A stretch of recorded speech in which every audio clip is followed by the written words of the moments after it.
Sako-sako ng bigas.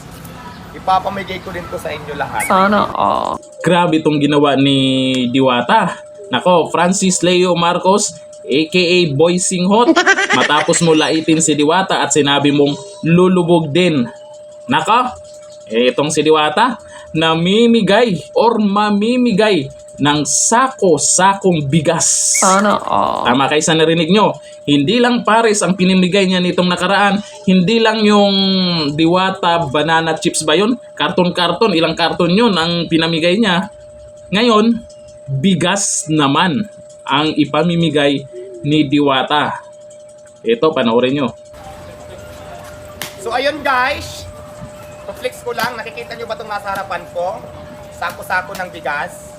Ipapamigay ko din to sa inyo lahat. Talaga naman yan, Diwata. Nako, iyakan na naman mga bashers mo. Yung mga nag-aabang kung kailan ka lulubog at malaos, iyakan na naman. Kita nyo naman yan, siya pa ang nagbaba ng mga bigas, oh. Siya pa ang nagbuhat, hindi niya inasa sa iba. At, take note, totoong bigas yan. Hindi po peke yan. Sana Take note all. ulit. Totoo pong ipamimigay yan.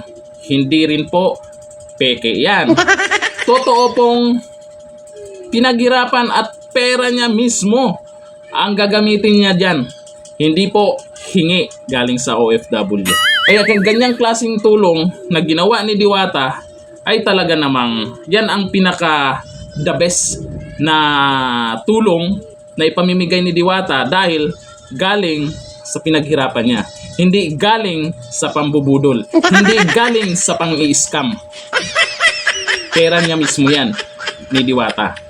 Kaya itong mga nag-aabang kung kailan malaos si Diwata ay baka unang pipila dyan. Baka unang manghingi dyan ng bigas ni Diwata.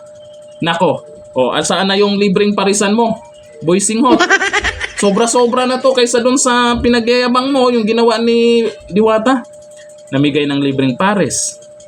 May mga pumupunta dyan, humihingi ng tulong, binigyan ng cash.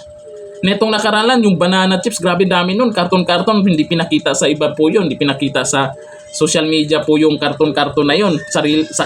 Saglitang video lang yung ginawa niya. Walang pagmamayabang. Hindi kagaya ng iba. Nagmamayabang muna, wala pang nagawa, at hindi nagagawa. Kagaya yung libreng parisan mo. Aba, ang tagal mo ng pinagyayabang yon, ang daming nakaabang. Matutuloy pa nga ba? O panaginip mo lang yon? Di ba? To, ilang sako yan. Alam ko, umabot ng 100 sako po yan ang pinamigay ni Diwata. At may mga susunod pa kasi yan yung pinangako po niya nitong nakaraan na tuloy siyang mag-share ng blessings. Kung ano man yung nakikita nyong pag-angat niya at siyempre may mga blessings na dumating sa kanya, hindi siya makalimot na mag-share dyan, lalo dyan sa Pasay kung saan dyan siya nakilala. At dyan siya nagnegosyo ng matagal at dyan din po umangat. Kaya yung mga kasamahan po dyan niya na mga homeless, yung mga kailangan talagang tulungan, yun po yung unahin po ni Diwata.